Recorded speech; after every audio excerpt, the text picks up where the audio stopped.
Tonight, we're going to be talking with Terry LTAM. That stands for Let's Talk About Movies.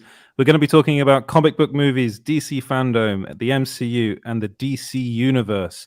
He, of course, was the presenter, one of the presenters at DC FanDome last year. Hey. Hello, and there is Terry. How you doing, Terry? I'm doing great. What's good, man? It's been a while. It's been years. It's been a long time. So before we get started, I just wanted to give a little history to how we know each other, and actually say hello to everybody in the chat. Say hello to Bobby and Chrysler at the moment, and do send over any questions you have on YouTube, Facebook, Twitter. No, not on Twitter. Twitch, or wherever Twitch, you're yes. watching.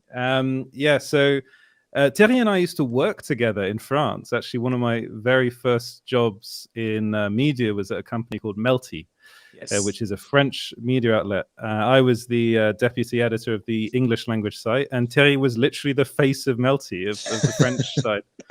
So if you ever see you literally interviewed everybody, didn't you? Like, you were talking to all the movie stars. Yeah.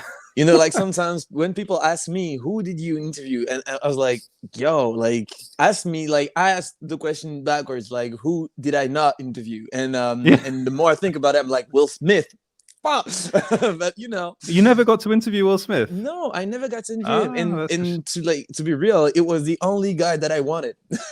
Oh man, that sucks, because I'm pretty like sure really now happy that The Rock was a big one. Yeah. You got Tom Holland like, as well. Tom Holland, that was a great interview. We had like just to think about it, I don't even know, Benedict Cumberbatch, Sebastian Stan, so many. Like basically all the comic book movie guys, really. You interviewed so many, and we did a couple of interviews together. I remember when we did the Paris Comic Con. I think we did like one of the longest. We did one of the longest lives ever. Exactly. At Paris Comic Con, interviewing, like, I can't remember her name, the actress that was in Buffy the Vampire Slayer. She was the other. Yes. She was the other vampire slayer. I cannot remember her name. And Elijah she was madly in love with you. Well, I wasn't going to say. I wasn't going to say anything. I know you were going to say it, but I'm a married man now. You see, so I can't. I can't speak about that. Like, it was so much fun because we had so many good times. In the at Melty, but also when we were like doing these lives and so many crazy experiences, and it was it felt like it was some kind of school, and we were all like teenagers trying to figure out what we wanted to do and who we wanted to be, and what kind of journalists we wanted to be as well. And it was fun. It was very, like, I remember that like it was my college years.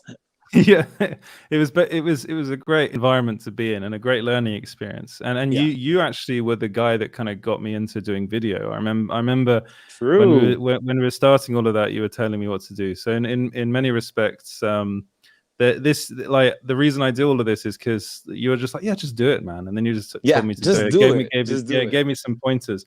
It was a great time. And I think basically what I've done is I've gone ahead, and when all that ended, I went ahead and just recreated Melty and called it small screen. And you made it better. Well, I mean, I like what I do now, and I liked what I did then. But basically, awesome.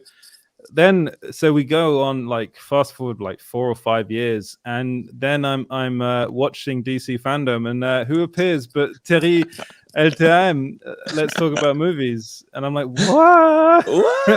I knew you were doing it before, but talk a little bit about how that all started and how that experience was. Well, you know what? That actually, it started back at Comic-Con. Yeah, and I remember one of the person that was working for Comic-Con ended up working for DC Comics. So that's why I always say to people, be nice. Always be nice. Do your work. Do your job, but always be nice, because you don't know who might end up, remembering you because you were actually nice. And that's what happened. Some people that actually are working now at Warner Brothers thought about me and said, that kid that was doing these videos for Melty and also hosted a couple of events on Comic-Con, maybe he would be a great French host for the French version of the DC FanDome. So that's why I did it for the French version for the DC FanDome, for the first edition of DC FanDome. Yeah. And then they just called me back because they actually liked what I did for the French version, and they asked me to be on the main show, and I had the craziest opportunity to actually announce the Batman trailer. Yes, I remember that. Yeah, that was, I have to say, that was what really, that was just so cool for me personally. Like, for me, just watching you do that was just like, I was very, in a weird way, I'm not going to say I was proud, but I was very happy for you, and you did it really well. Like the DC FanDome this year, well, I suppose last year now, was quite an interesting one because that was what everyone wanted, was to watch that Batman trailer, and getting to introduce it to the world. I was like, man, that must have been and the thing is, to be honest, I didn't know. When I read the script, I was like I was not sure. I was like, oh, so I'm just gonna like announce something about Batman, but when I saw like, and here it is, the trailer, I was like, no way. And it was weird because like I knew I would be like, in the green screen and hosting all these different like lines that I had, and it was fun. But then on that particular part of the script, it was written like green screen and shadows, and it was saying like I'm inside, like I'm in the Batcave. I was like, yes, I remember that. Yeah. how are they gonna put me in a bat cave? And when I actually showed up on stage on the set, they just told me, all right, so now we're gonna like have the camera moving, and it was I kind of felt like I was in the movies, and with all the green screen, and so yeah, it was my little small part, and I just loved it. I loved it, every second of it, and to actually watch it with my friends. Yes, and I was not even sure because like I didn't know if I was gonna get cut or not, right? Because it's still like it can happen. Yeah, they're not gonna tell you, and just gonna see it and be like, oh, okay, so they took just somebody else. And the fact that they actually kept me, and I was actually in my line was I'm actually doing backflips on the inside. When I was watching that thing, I was doing backflips. I didn't land properly, but yeah, I did it. Because weren't you watching that the Grand Rex? Do I remember that correctly? No, it was not the Grand Rex. It was in I forgot the name of this great it was a cinema though. It was a cinema. Yeah, it was a cinema, and we had like a little nice cocktail. Many influencers and journalists were invited, and it was a very, very cool moment. And it must have been so surreal. It was, and just to watch it, and just to see all these crazy influencers, some people that I knew, some people that I didn't even know, and some people that I just knew but I didn't know that they knew me. And when like they saw me for the first time, everybody was clapping. They were like, "Yo, Terry!" I was like, "What? What is going on?" It's like I made it. I finally made it. Yeah, definitely. It felt good. It felt great. The interesting thing about that DC FanDome was that they basically took presenters from all over the world to present things, and it was I think just a really cool way to do it, because usually these sorts of things are like very, very like US focused, and for someone like me and yourself, like I know I've lived in France my whole life, but I do consider myself like British. Well, I don't. I actually, interestingly, I remember I consider yourself as like British, but with a little bit of French in it. Yeah, exactly. I remember actually the day of Brexit. After Brexit, I came into work, and you just were like, "Dude, are you okay?" I was so impressed, because I'm European. Let's say that. Like that. But these things, these events usually are very US focused and are presented by people, Americans, and that's the way it's been for years. DC FanDome's a bit different because DC FanDome's quite new, but I remember the first one being like, it was all American presenters. One of the things I liked about DC FanDome this year was that it was very kind of international, and reaching out to international fans. Yeah, because there was, I mean, there was you. There was also a woman you were presenting with. I can't remember where she was from, but there was like from all around the world. Like there was a couple from Brazil. There was a girl from Australia. There was people from Spain. From a lot of different places in the world, and actually like places where the DC community is actually quite strong. And it really felt good to actually get to see all these different countries on the script and be like, that's awesome. But what I suppose what I wanted to know a bit was like you're going through all of these future DC projects on screen. What was the thing for you that was like, oh my God, I can't wait for this to come out in 2022? Ooh, well, actually, I don't even know if there's one to pick. Obviously, the Batman is a big one. Black Adam as well. And I love how much I love The Rock, and I can't wait to see that movie. But the main thing that really like struck me was the Milestone program, where it was basically saying to all the Black artists that they're hiring and they have this great program to make sure that all the basics, and maybe how to you're an artist, you draw, or like you can draw, or you have like ideas for a new story, and just to build that program, so to create the new character, the new Superman, the new Black Superman that would not be Superman but just a Black character. And it would be like, I felt that it's something that we need, and something that is actually, I'm just proud to be in a show that announced that. And to be honest, really... I had I had my little tear when they show up, because I didn't really know what it was. When I saw the script, I was like, yo, what is that? And then when I saw all the images and all these crazy creators and the people who are actually behind Milestone, I grew up watching Static and Static Shock in France, and to be around that thing was just crazy for me. It's like it's promoted. It's doing It's diversifying their stories, but in the right way, and bringing in people in the right way. It's like it's a really, really cool project, and that was something that when it was announced at DC FanDome, I was like, oh, this is actually a really interesting way to do this, and to try and promote people from different backgrounds. It's something that's really important. There aren't enough stories from like different backgrounds, and DC Comics is one of the ones that is actually trying to promote that.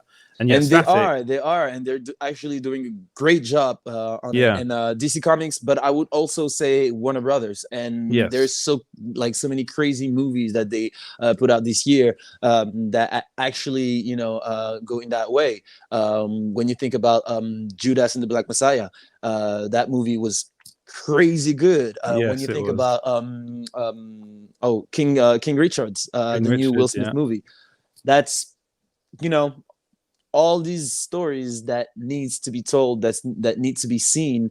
I'm just like, yo, Warner Brothers, keep doing it. But this is the interesting thing, because you hear a lot of people, they like to criticize Warner Brothers when it comes especially to DC Comics stuff. But like what I tend to see actually from Warner Brothers now, I mean, interestingly enough, Warner Brothers is the studio that's had more nominations than any other studio at the SAG Awards. And I'm pretty sure that's going to go into, well, I think it was the Golden Globes, then the SAG Awards, and then it's going to be the Oscars as well. They're going to clear the board with it, because especially with HBO Max, they're focusing on quality. And like they've done really well there. They've produced some of the best TV shows as well that we've seen in a long time.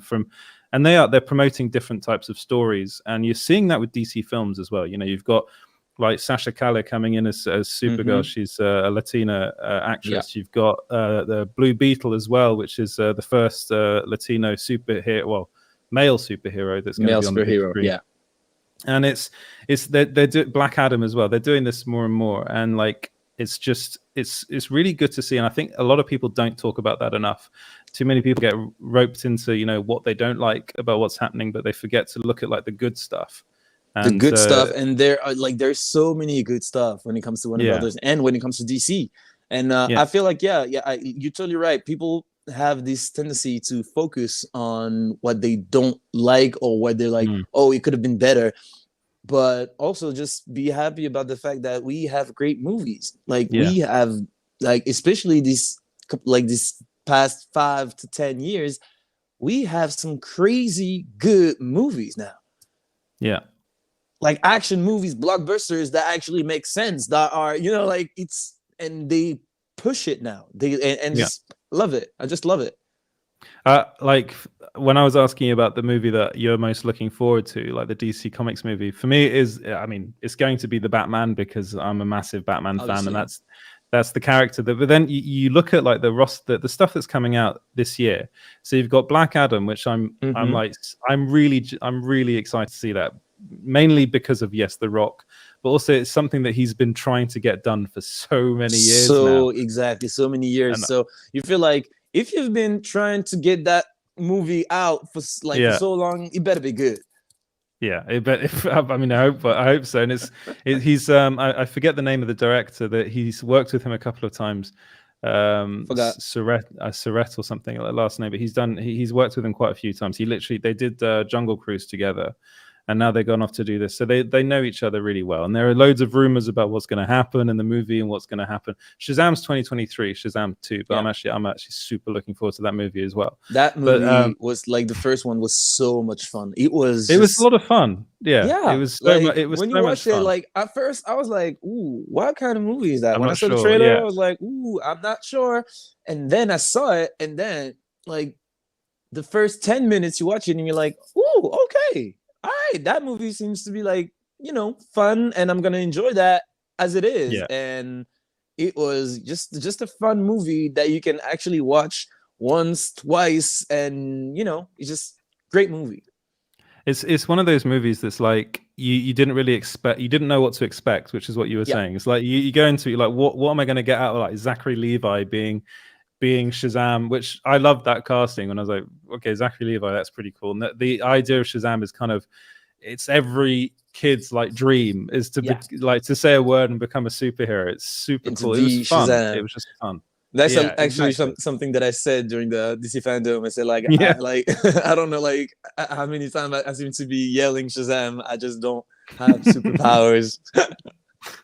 And then the big one, I think, is the Flash, because this movie, and there was at DC FanDome, there was a little sizzle reel that introduced a certain Michael Keaton. Michael Keaton. He was back as the Batman. But what are your thoughts about this? We can discuss some of the rumors as well around the movie. To be honest, I was a bit scared at first, because there was so many different rumors, and that movie has been we've been talking about that movie for like 5 years now. I feel it's gone through so many different directors and writers. Exactly. So I was so scared. I was like, it can't be good. And then I started to see some rumors that, felt right. And especially since at the very beginning, we knew we were going to get a Flashpoint movie. Yeah. We're like, all right, this is going to be a Flashpoint movie. We're going to see, what's his name? Jeffrey Dean Morgan as, Batman. As Thomas Wayne. Yeah. Exactly. As Thomas Wayne. But that's what we wanted. But then we were like more realizing that it is not going to happen, or at least not that way. And so it felt kind of wrong. But then we saw the trailer and I was like, yes, please, just take my money. I want to see that movie. Yeah, exactly. It is. It's like, and then like they're not rumors anymore, but then you've got, the confirmation that you've got Ben Affleck coming out back as Batman in the movie. You've got you got two Batman in the movie. Batman in the movie. You got Michael Keaton. Like, whoever thought, like, back to when we were working at Melty, if one of us was like, in like 2022, Michael Keaton's going to come back and play Batman. I was like, you're crazy. Yeah, exactly. And it's happening. And not only that, you've got like the whole multiverse thing that's happening as well. It's going to be insane. And there are rumors, of course, about it erasing certain, like the Snyderverse and things like that. We don't know anything about that. To be honest, about these rumors, if it is true, I am more than okay with it. Because, like, I understand that. Actually, people need to understand that that's what DC's been doing for years. Yeah. You know, when we talk about rebirth in the comic books, yeah, like they delete a lot of their stuff actually, and that's what they've been doing. And every time when it gets like a little too complicated with like all these different timelines and storylines, just freaking erase the whole thing. And we had rebirth, and they're gonna do it again. And the fact that they actually do it in the movies, I know that people will feel, you know, betrayed because they wanted to feel like to see Henry Cavill for, you know, at least 5 more movies, like he would do it. And or Ben Affleck, like even though the man said himself that he didn't want like for his mental health, he didn't want to put him through like to put himself through that. So yeah, I feel like it's a good thing. Let's erase the whole thing. New show, new people, new faces, new characters. I think you're right, and I think it's actually, I hadn't thought about the like comparing it to what they do in comic books, because it literally is what they do in comic books. Yeah, I remember that there was the New 52, which came in and like erased everything that happened before it, and it's starting afresh. But the problem, I think, the problem that people have is that they look at Marvel and what Marvel's done with their movies and have been like, okay, we want them to do the same thing. And I think the problem, I think this is more of a DC Films issue, is that it's been a bit, the way they've done these movies up until now has been a bit kind of like reactionary. They've just done, you know, they started off with Zack Snyder and they're like, yes, we like his vision. And then Man of Steel came out, and some people were a bit like shocked, I think, by Man of Steel, because it's very different. It is, but very then a different. lot of people loved it, and then so they did a bit of tried to do like, then Batman versus Superman came out, and I saw that with you. I remember we went to the cinema together to see Batman versus Superman, and I think we both came out of that movie being like, huh? A bit like, what? Okay. What was that? And then the Ultimate Cut came out after that, and the Ultimate Cut for me is the definitive version of that film, and is like, okay, this is what Zack Snyder wanted to do. Yeah. And then there was the whole, you know, and then after that, basically Warner Brothers just panicked, and they were like, we need to sort this out. So Justice League is going to be a bit more fun. And then all of the stuff with Zack Snyder happened. And we've got all this in a video that I think you should watch, called I need to watch that video. I really want to watch it. So yeah, please send me the links. Yeah, we'll send you the links, and everyone that's watching, I'm pretty sure most people that are watching have seen that video as well. But do go and watch that, because we've got the history of it. But yes, the whole tragedy with Zack Snyder happened, and then Joss Whedon happened, and you know, the less said about that, the better. But then last year we got Zack Snyder's Justice League, and I wanted to know a little bit about what you thought of that movie. Ooh, that movie? You mean that movie? It's unopened. It's like, no, I'm never opening it. Like, this is that very, like, that one, I'm not touching it. And no, to be real with you, like, I saw the movie. I had the chance to see the movie a couple of days before it actually came out. Yeah, and it was just the most, like, the craziest experience that I had watching a movie. And I feel like people seem to like to forget about it. Like, what we saw was brand new. We never had that. Like, I'm not talking about the fact that it was a 4-hour long movie, but we had like the fans convincing the production to make another movie. Yeah, that's crazy. Like, to put 70 million into making like finishing Zack Snyder's vision. So that was just crazy. So I was just grateful at first to be able to see this, and to be and like just to be alive, to be, you know, around. And so when I saw the movie, I thought it was great. I thought it was probably like, the best. I can't even put that movie in competition to others. To me, it's something else. And it's a piece I just of loved cinema, isn't it? It's a bit of history, like cinematic history, that movie, I think. It's like, and the thing is that it's not something that you just watch, because you have to know like the background when it comes to that movie. Yeah. And there's actual reference to that. And you need to just embrace the whole thing when you watch that movie. And that don't feel like it's something that you can experience in any other saga, or, you know. He can't. I mean, you're not going to see that in like the Marvel Studios, because like those movies are so, like, they're so planned ahead. Like that. Yeah, and those it's all films. different. The whole thing is different because, you know, like, I don't feel like we're gonna see like the little short films that they would be doing. You know, like Marvel, they have these like the one-shot movies that they just you know, put out in their movies between the movies. Yeah, I don't feel like DC needs to do that. No. So I like the fact that they both, you know, have their strength, and, you know, they're both great at what they do. And so, you know, Justice League was crazy good. Like, the Snyder's Cut was just crazy, amazing, loved it. Now they need to move on. I feel like it was a great ending. And maybe actually The Flash would be like the best ending we can find.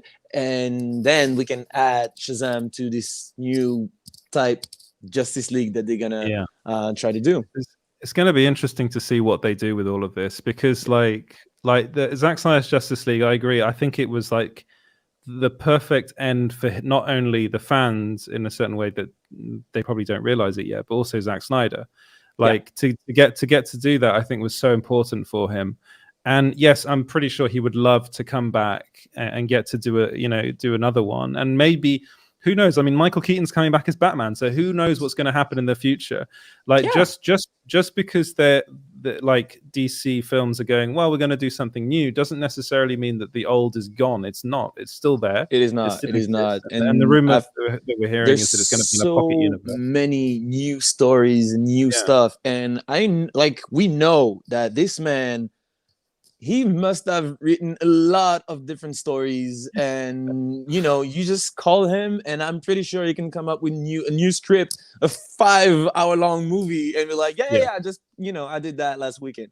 So I just can't wait. And you know, who knows, you may be right. Like, in maybe 5 years, maybe not in 5 years, maybe, who knows, maybe not, maybe I think probably 10. Like, if it do like a retrospective sequel, that would be really cool. I think it'd be pretty awesome. Like maybe by that point Ben Affleck would want to come back, and you can do like the Dark Knight Returns type thing, which was what Batman versus Superman was originally supposed to be. It was supposed to be, totally. But actually, I had a question. Did you haven't interviewed Zack Snyder, have you? No, I haven't. I have, because I know you interviewed James Gunn. I remember. Yes, I did. That was crazy. It was like like, just to talk to him and be like, yo, I'm talking to that's crazy. I was like, it was fun. It was fun. But no, I didn't have the opportunity to interview Zack Snyder. But who knows? We got to get that done, because he does do interviews with a lot of YouTubers, or he's probably stopped that recently, but he did do. So maybe you know, get on Zach's people. I know we've been trying. He's not got back to us. Well, you've been trying. You know what? Let me try to do something. Let me try. Let me you know, give it a few calls. Well, what did you think of the Suicide Squad then? Talking of James Gunn. I loved it. You know what? I don't know if I'm allowed to say that, but still, you are. When I saw the movie at Warner Brothers. Hold on, I almost anyway. So when I saw the movie at Warner Brothers, they have their little theater. I went there, and it was nice. It was nice, and I saw that. And when I saw the movie, somebody from Warner Brothers team came at me and said, "Oh, so what do you think?" And I just literally, I looked at her and I said, "See, it was not that hard, right?" So, like, that's all I said. Because actually, I do remember now, we saw Suicide Squad together as well. Yes, we did. Yeah, yes, we did. Yeah, and I think you've frozen. Yeah, there you are. Like, no, I remember that, and I distinctly remember you afterwards, Ken, because I think it was at the MK2. Probably. And you just looked at me and you just like, what the fuck was that? And it was like, I remember you going, it was like watching like 50 music videos in one movie. I was like, that's exactly what that movie was like. And that, my God, and then seeing, not like that movie. But that again, that was a problem with studio interference, that movie, because the reason why it was like that is, and again, that would be something I would love to see as well, is David Ayer's actual version of that movie. Yeah, I would that was love not to see the that. movie. I don't know if it's gonna happen, but I would love to. I mean, it's something that it could happen. Who knows? With what's going on with Warner Brothers at the moment, the merger with Discovery, we have, you know, we're moving a little bit. Yeah, seeing more of Thierry's apartment. Yeah, but it's definitely something that I think a lot of people would like to see. And again, a lot like Zack Snyder, the movie is. I mean, you wouldn't have to spend 70 million on getting that movie done, because the movie was finished, and then they just re-edited it. So that's something. 6 times. Yeah. It's crazy. Different re-edits. It's just, yeah, it is crazy. I don't know what was going on, and there's some rumors. You don't know exactly what's true, what's not. So let's not get into it. But yeah, felt weird. That movie felt really weird. I'm just gonna switch because I have like my phone is about to die. So let me just unplug that. Boom. Boom. Can you still hear me correctly? Yeah, we can. Yeah, we can. That's good. And, actually, I got my AirPods. I can just do that.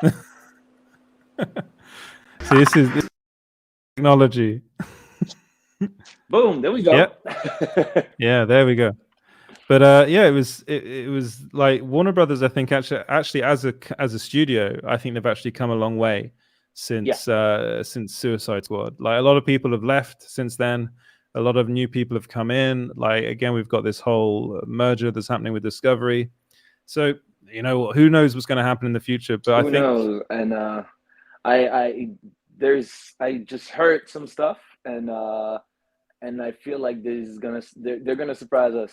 Especially I think so too.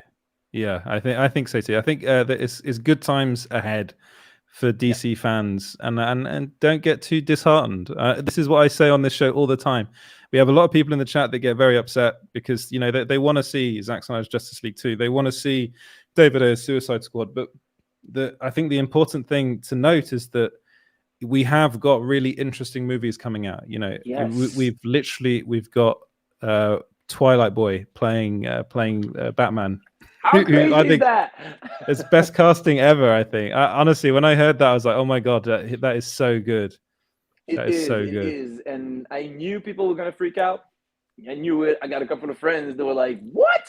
And but I knew it would be like the best choice. He's just a great actor. And and when people get to see him in Tenet, they actually they saw him. Like, they saw him for real this time. I think it's like people need to forget about the Twilight movies with him, because that was a long time ago, and he's done some. Yeah, and you know, everyone needs a gig at the beginning. I literally worked for a right-wing newspaper in London for years to get paid. You know, and that's not me, but that's what you got to do. And he's done like some incredible stuff. If you watch like Good Time, which is on Netflix, I think he's incredible in that. He's really good in The Lost City of Zed. He's good in The Rover as well. The Rover's a really good film that he's in. James wants to know what you've heard. You said I don't think Terry's going to tell us on a live. No. But let's talk about it right after. But so I think we've covered everything DC. I want you know, because you're the presenter of DC FanDome, but you must like Marvel stuff too, right? You must like Marvel stuff as well. I love it. You've actually done you did a rap around Spider-Man No Way Home, didn't you? I think. I did around Spider-Man, like not just No Way Home, but just about just Spider-Man in general. Yeah. I just love to do music about, you know, these characters that I love, because, you know, I'm a nerd and I love to do music. So how about I make nerd music? Yeah. And if you might have to understand French to be able to listen to it. Yeah. I should probably do one in English. Yeah, I'm gonna do it. Yeah, you should.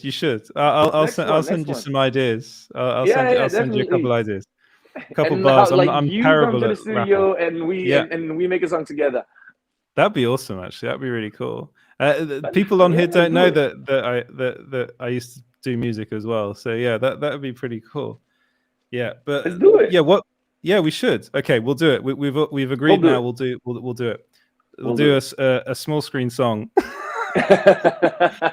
or just Terry LTAM featuring small screen, featuring Edward Lauder from Small Screen. There we go. That's what we'll do. Awesome. Yep. I can already see it. I wanted to know a little bit about what you think of the MCU. What did you think of, actually, first off, what did you think of Spider-Man No Way Home? Let's get that out of the way. The best Spider-Man movie ever. Well, that's it was just, again, that movie, I'm not even putting that movie in my top 10 or top 3. It's different. That thing is different because I didn't see just a movie. I had a whole experience watching that movie, especially when I saw it at the Grand Rex the day it came out. It was just, we felt like we were in a whole, like, a soccer game, and you were like just, screaming for your team, and it was just crazy. And then you cry, and then you just stand up, and it was, I never saw that in the theater. I never saw that. So great movie, great cast, everything. It was the first time I've actually ever said anything out loud in a cinema. Which is I was watching it. So actually, I've seen were you at the Grand Rex? So you were at that screening where everyone was mad, like filming, standing up. That was insane. That went viral. That went viral. It went viral, and it's funny actually. The guy that actually shot the video is actually a friend of mine. Really? And he was the 9 p.m. premiere. Screening, screening, and me, I was at the 6 p.m. Yeah. And it was just the same vibe. People were just screaming out. And the thing is, I saw the movie before. I saw the movie, like, it came out on a Wednesday. I saw it on a Tuesday morning, right? And it was, with just journalists and everything. So it was, nobody was screaming, just me and people complain about it, but I didn't give a shit. I was like, yo, what? Are you mad? What? Like, are you seeing what is going on? Especially, we need to make this very clear, especially with French journalists. They're literally like just very, very quiet kind of. They are, and I'm not. White man. I am not a quiet person. So I was just screaming, but I was not, standing up. Yeah. But then I went to the Grand Rex. And I knew it would be different because they were like, people were just outside. The line was like, it was just crowded. So many people, people dressed up as Spider-Man. And before the movie started, they were like, commercials. And when they would see Jake Gyllenhaal, like in this fragrance commercial, people were already clapping. I was like, yo, what? We're talking about Jake. He's not even in the movie. What are you talking about? He is a bit. He is a bit, right? But it's just, I knew it would be another experience, and I loved it. I loved every second of it. I loved the movie, but I also loved the fact that I was lucky enough to be in a room full of people who were waiting for that movie for years, and they just couldn't hold it. They couldn't hold it, and they had to express themselves, and we did. I think it's kind of mad for me personally because Spider-Man has, like, my two favorite comic book heroes are Spider-Man and Batman. Mm-hmm. And it was a lot, seeing this movie for me was a lot like going to see The Force Awakens. It was that kind of energy. But the thing is, The Force Awakens, even when you see you see Han Solo return and stuff, that was insane, but you knew that was going to happen. I mean, I know there are all these rumors, and actually we didn't see that movie together. No, I think we saw Rogue One together. I think that was Rogue One that we went to see. Yeah, okay. But yeah, so like and actually that was a couple of years before I was at Melty. I think The Force Awakens came out.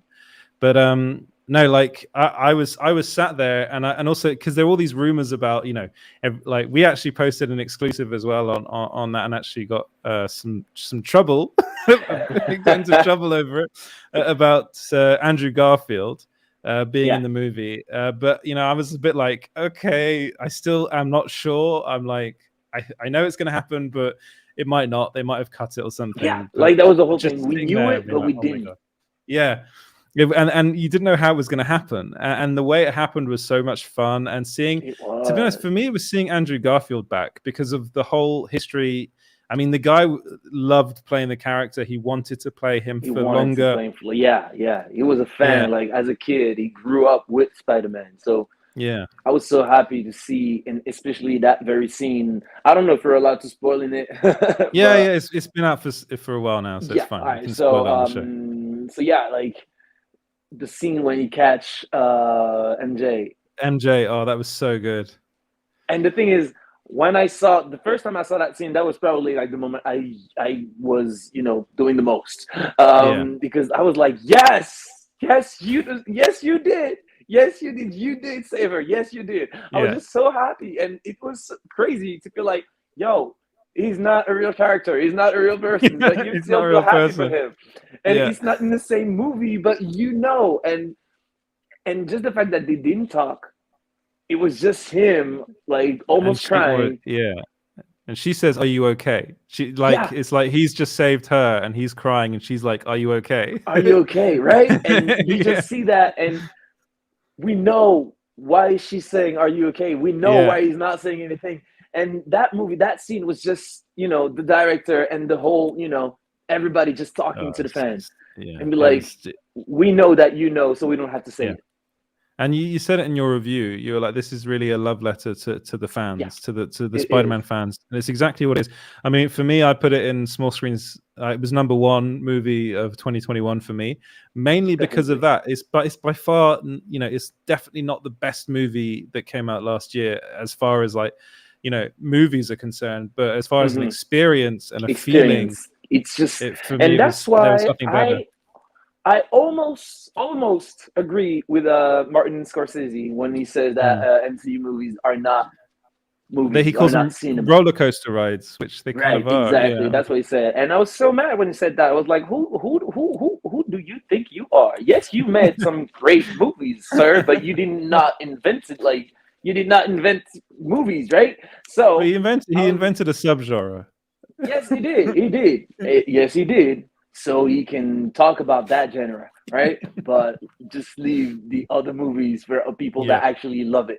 And I didn't like it, but when I saw that movie, when I saw Spider-Man No Way Home, I was like, it is more than a movie. It is a movie, but there's so much more around it. And that's what makes it great.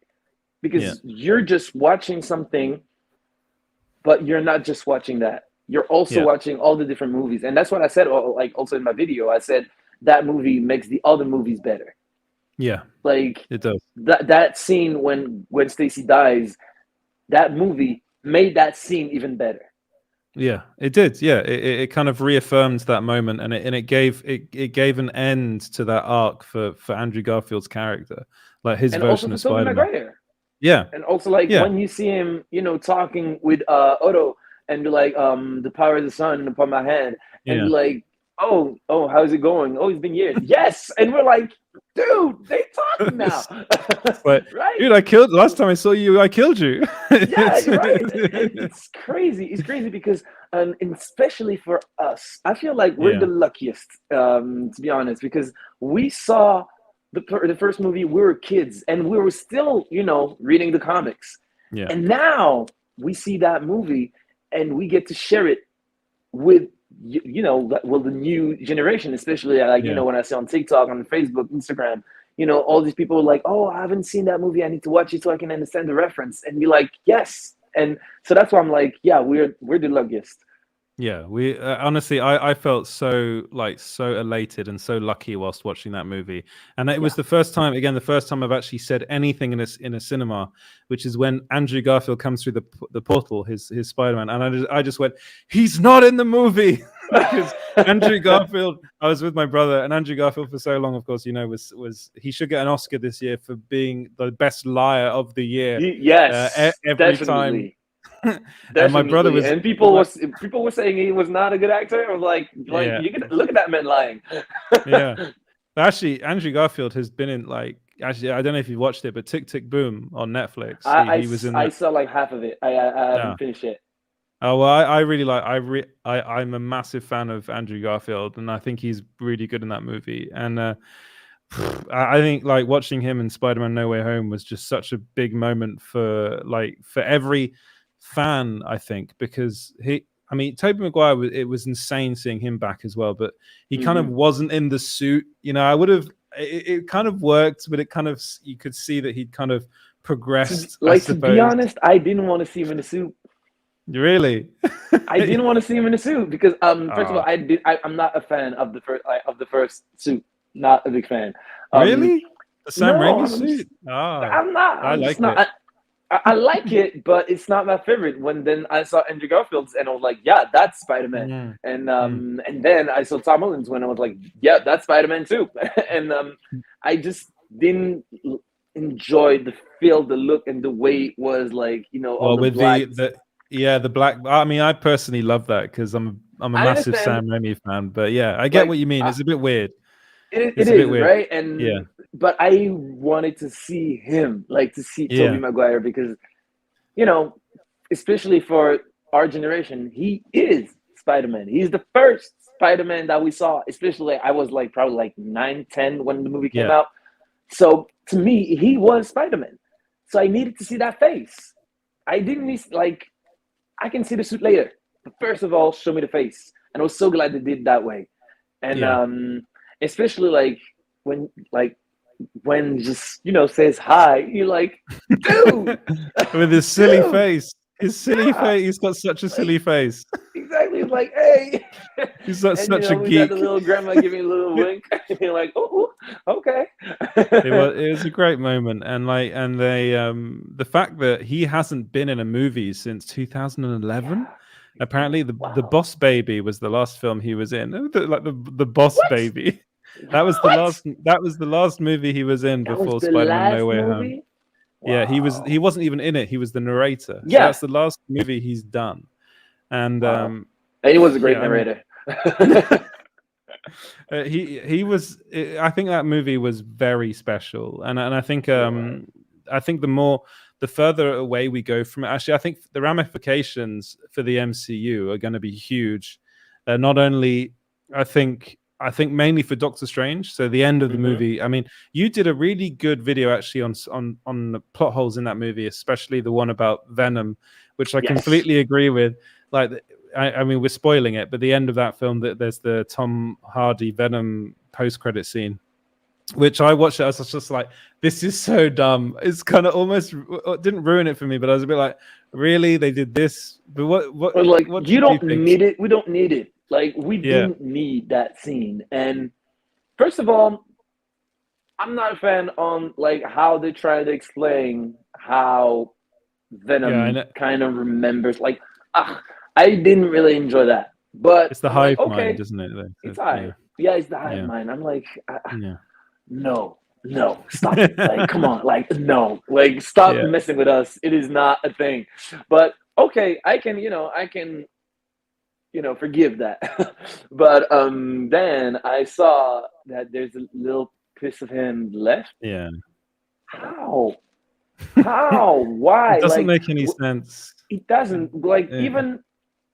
Even when you talk about all these characters, they live with their clothes on.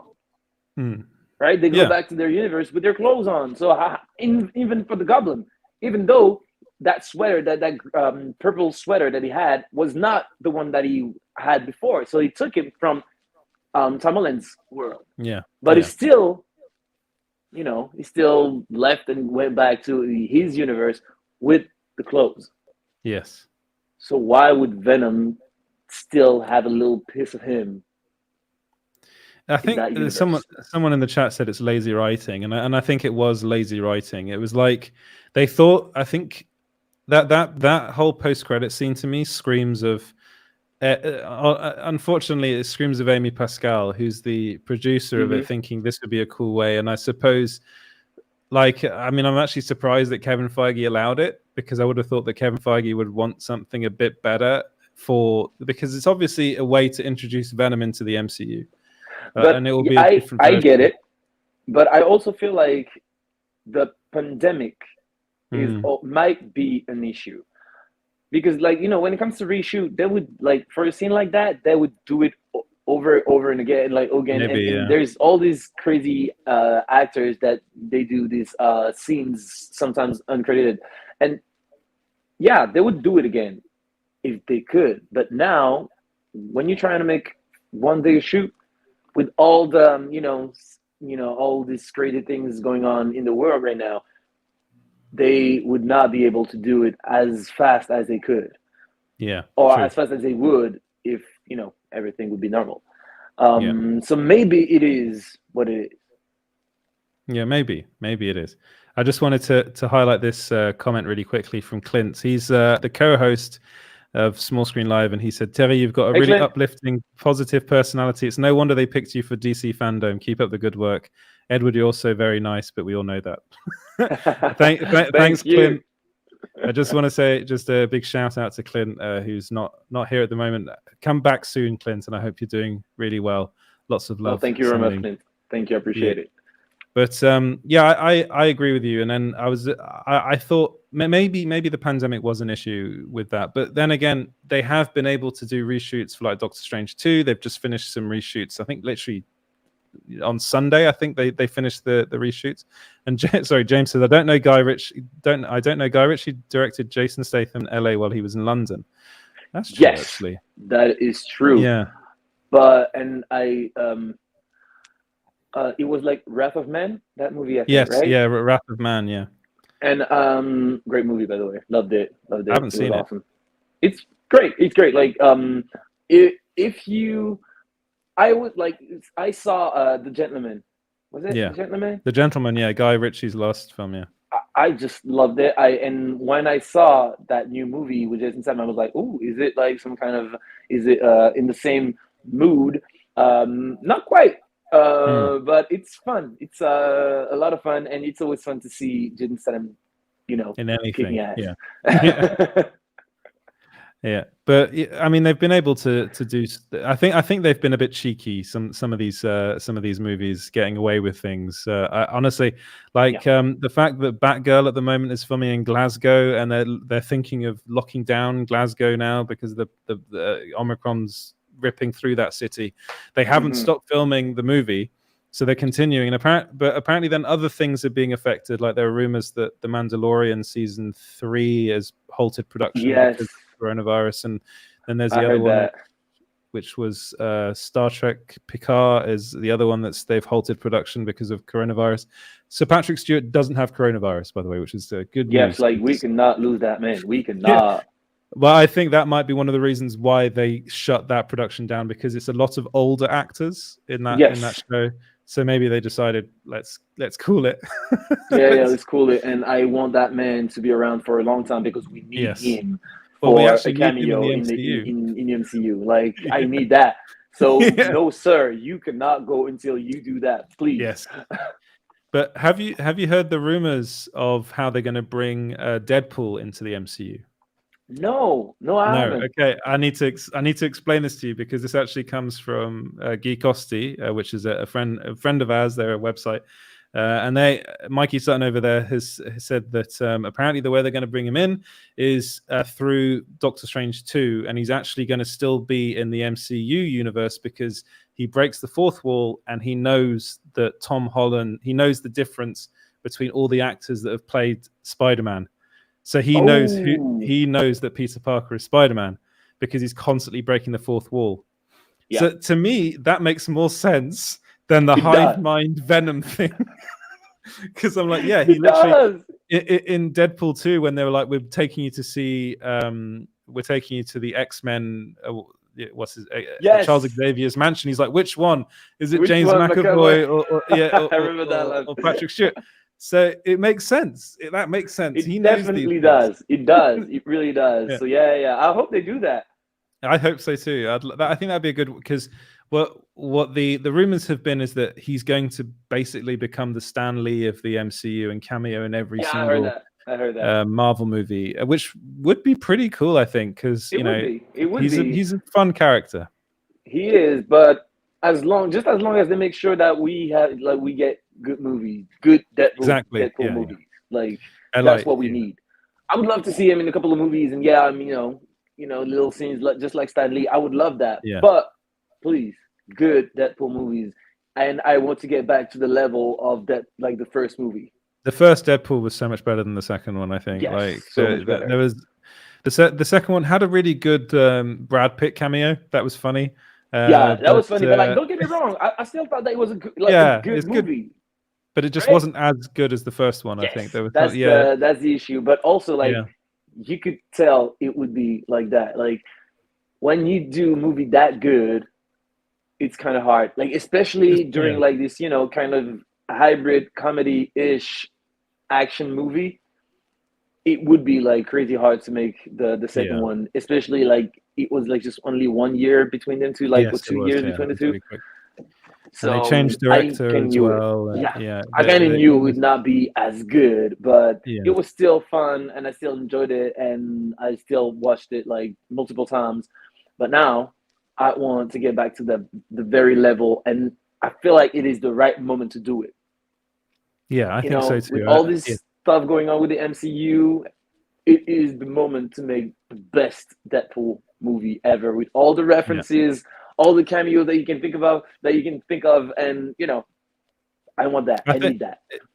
And it looks like Doctor Strange in the Multiverse of Madness, which by the way is the best title of any Marvel movie, I think ever. It's such a good. Yeah. I think that's gonna rip the MCU wide open, and I'm just so scared because like it was supposed to be a horror movie, right? Yeah. So I don't know if they're gonna, I don't know if it's still gonna be, some kind of, scary movie-ish.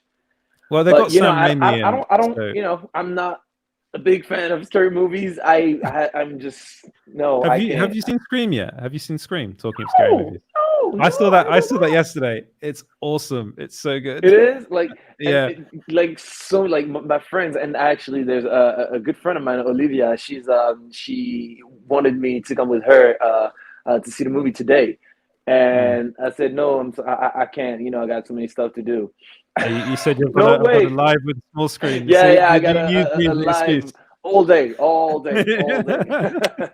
Yeah, and no spoilers. Yeah, I'm not going to deliver any spoilers because literally at the beginning of the movie, this isn't a spoiler because at the beginning of the movie, the screen is completely dark, and you've got the guy that does the voice of Ghostface being like we take spoilers very seriously here, deadly serious. And it's like I would be like if I was in like the room with you, I would have left. At that very moment, I was like, okay, I'm done. That's it for me. Bon, je me casse. Je me casse. Merci beaucoup. C'était sympa. Ciao, ciao. No. No, I do not need that. It's not scary. It's not scary. Dude, I'm scared by the Harry Potter movies. Okay. Yeah. Well, you need to understand where's my level, right? That's my level. So, man. No, and to be honest, I would actually see the Scream movie. I will see it. Because you should. You should. I'm not a fan of when Conjuring stuff like that. When there's that's a bit different. The Scream is literally just a guy going around with a mask on. It's different. Right. So I'm okay with that. If it's a random guy, cool. Because I still feel like if I see him, I can still beat him up. Right? Yeah. So I'm okay. But if it's a witch or some kind of ghost, I can't. I can't. No, I agree. I agree with you. For me, it's like ghosts. Aliens is another thing. I don't know why. Yeah. But horror movies my favorite movie of all time is Alien, and that literally terrifies me. But I love that. It does. But I have a conflicted relationship with these movies, right? Because I'm scared, but I love them because they're so good. So I don't know. It's not the movie that I just watch regularly. But if somebody was like, "Oh, let's watch Island," I'm like, "Oh yeah, let's do it," because I'm still gonna love it. But I'm still gonna be like, half. like pretending to be dodging some stuff. I think you'll be okay with Doctor Strange 2. Even though it is Sam Raimi, who is literally the king of horror. I think you'll be okay. That film looks insane. The fact that it's evil Doctor Strange. If I cannot sleep when I come back home, I will call you all night up until I fall asleep. You will stay with me until I fall asleep. Yes. No, Just so you know, because you said that, I'll be okay. All right, I'm gonna trust you. Okay. All right. Fine. That's fine. If you're really that scared, then I'll take that. I will take that. But I generally think you'll be okay. It's a Marvel movie. It's not gonna. Yeah. And you know what? It's gonna Somebody be actually fine. did. Somebody did that to me. For the Invisible Man movie. The Invisible Man. Oh, that's so good, that film. Yeah. To be honest, it was good, but yeah. I thought it was a superhero movie. No, it's a horror movie. That's what I thought. And it was like, oh, okay. And we're like, yeah, Invisible Man. It's great, and yeah, you should come with me. So I went there, and it was the premiere. So they had all this crazy stuff going on. They had like a literal shower, and you would see like, you know, the shower on its own, and on the like in the fall with the hand. The hand, yeah. And then I saw it. I was like, that is not a superhero movie. Where, like, what is it? What is that? And I was like, no, don't worry. Like, you good. So, and then I went in. So the director was here. The actress. I forgot her name. Well, the main character. Yeah. I forgot her name. It's gonna come to me. Go on, keep on going. But she showed it. Like, she was actually there. So it was like, oh, this is kind of cool. And then I saw the movie. She's the Scientologist, isn't she? I forgot her name. I'm gonna have to look it up. I was just screaming the whole time, up to the point that there was a woman in front of me, and she turned around and was like, "Yo, if you're screaming like that, can you go somewhere else?" I'm like, "It's a scary movie, bitch." Which is true. You're gonna scream. Yes, especially there are a lot of scenes in that movie that are literally the beginning of that movie is terrifying. When she's trying to escape, and then like in the car. And then, and then he comes out and punches the window. It's a scary film. The scariest scene was the one in the house with the paint. Yes, when she throws the paint on him. She can't see him, and then she just grabs the paint and just throws it, and then like the face is in front of you. Yeah, I almost died. I almost died during that scene. I think that was the last film I saw before the pandemic started. Same. And Same. Actually, I saw The Gentleman right after. Yeah, I think that was the last film because I was invited to the screening of that in London, and almost shat myself. I went to see it with my brother, and I was like, that was an amazing experience in the cinema, which it is. It is an amazing cinematic experience, and then everything closed down. So that was a very special movie to me. I think it actually ended up being my favorite movie of the year. I understand, and the thing is, I was actually glad it happened because it was a great movie and I had a great time. And I also loved the fact that it was still a human being. Yes, yeah, loved it. And then you see the way you can throw people around. I know I would not beat him up, but still, I'm okay with that. It's really good, and that's actually going to lead into like a new kind of. I think they're doing a Dracula film next with. I think it's actually Chloe Zhao. That's making that the Eternals. I'm not gonna watch that. No vampires. No, I can't. I don't fuck with vampires.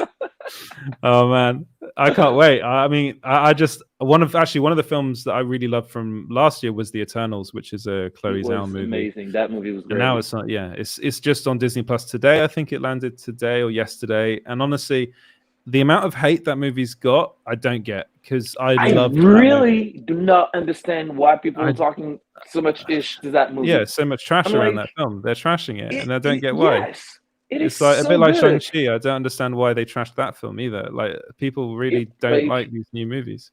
To be honest, the only not so good movie that Marvel put out this couple of years was Black Widow. I didn't really enjoy that much. It was okay, but not as good. It was average. Should have been. Yeah, it was average. And average. Totally agree. Yeah. And Shang-Chi was just so good. The Eternals, to me, was also different. It was the first time we get to see superheroes in that kind of way, and the diversity was just at its peak, and it was just crazy. Like. It's also like really good, like we've done really well, Well done, just enough in some for some characters, and it was not like, oh, that movie is going to be the LGBTQ plus movie, right? This is going to be a movie that can talk to everybody. And I love that. Yeah. I love that. You still have, you know, the main, you know, white guy superhero with the lady. Yeah. Like, we still have that. Okay, cool. But there's everything else around it. Yeah. And I loved it. I think I watched it again because it's on Disney Plus now, and I watched it again for you guys. with not for us. Oh well, use a VPN. But and I was just like watching it again. It gets even better the second time because there's just, I mean, these characters aren't humans, but they literally fall in love with humanity and they become so human. Like every single character has. To me, I was like, oh, second time watching, I was like, oh, they actually represent like human emotion, like each of these characters, and it's a really thoughtful movie. And then you've got an incredible cast, like you've got literally the Game of Thrones boys in it. You know, you've got Richard Madden. They're back. I mean, Richard Madden. If you guys want Henry Cavill to be James Bond, yes, I agree, but Richard Madden would be better, I think. You want to know? Actually, I loved it in that movie where he's supposed to be like his like bodyguard. Yes, loved him. Yeah. So I'm like, what? The actual the series that he was in, Bodyguard. Yes, series. But I saw. I think I saw only one episode of that, and I just loved it. I was so like, oh, that is great. There's just so many TV shows to watch. Yeah. Sometimes I just get lost. That was actually one of the guys I've interviewed has been Richard Madden, and I asked him, I was like, "Are you going to be playing Bond?" He just looked at me and went, "No comment." Oh, it's just like, damn, man's going to be Bond. that would be great. And then Kit Harington playing Black Knight, which is for me like he's the best Marvel character that Marvel's done nothing with. Because he's so cool. I love all that. I mean, I'm English, you know, British, so I love Arthur and the Knights of the Round Table. But you know, and just the fact that now Arthur and Camelot are in MCU. Yeah, they are. They're going to be in the MCU. They're going to be tied to Blade. And actually, like that was the best post-credit scene for me. Yeah, that post-credit scene with. Even though James. The first one, like the other one, was like, everybody was happy because we saw that dude, and we're like, oh yeah. Okay. Oh, sing us a song. Like, oh, is he gonna sing? Is he gonna be like? He's a very good. He's a very good actor. Musical? He's a very good actor. Yeah. But yeah, he's a great actor. I loved it. And I don't even know how to pronounce that in English. Dunkirk. Yeah. And that movie was great. Dunkirk. Yeah. And now I'm like, so yeah, that man can really act. Yeah, he can. Yeah. And he's in the MCU now. So. And I can't wait to see that because that's a tricky character, very tricky character for him. So I don't know exactly how they're gonna put it, like exactly how it's gonna be in that MCU version. But I feel like that man's gonna have a lot of fun. And I'm just sad to see that there was some scenes that we just didn't see in the movie. Mm-hmm. And hopefully we get some cutscenes that can come out in some new event, and that we can actually see a little more of this character and try to make some theories. Yeah, hopefully. But I think Terry, I'm gonna let you go on that note because I've already had you over I just saw the time. I was like, oh, that's late. I did tell Terry, I was like, oh, just do an hour. That'd be great if you can do an hour. We've gone over. So Terry, thank you so much. With great company, and I love talking about comic book with you, and that's what we used to do when we were working at Melty. So it felt natural.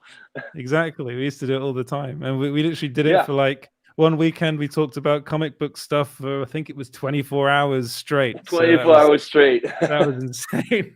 That was insane. I remember I was just hammered at the end. Did you guys say your family? Yes, we're family. But this is what's family.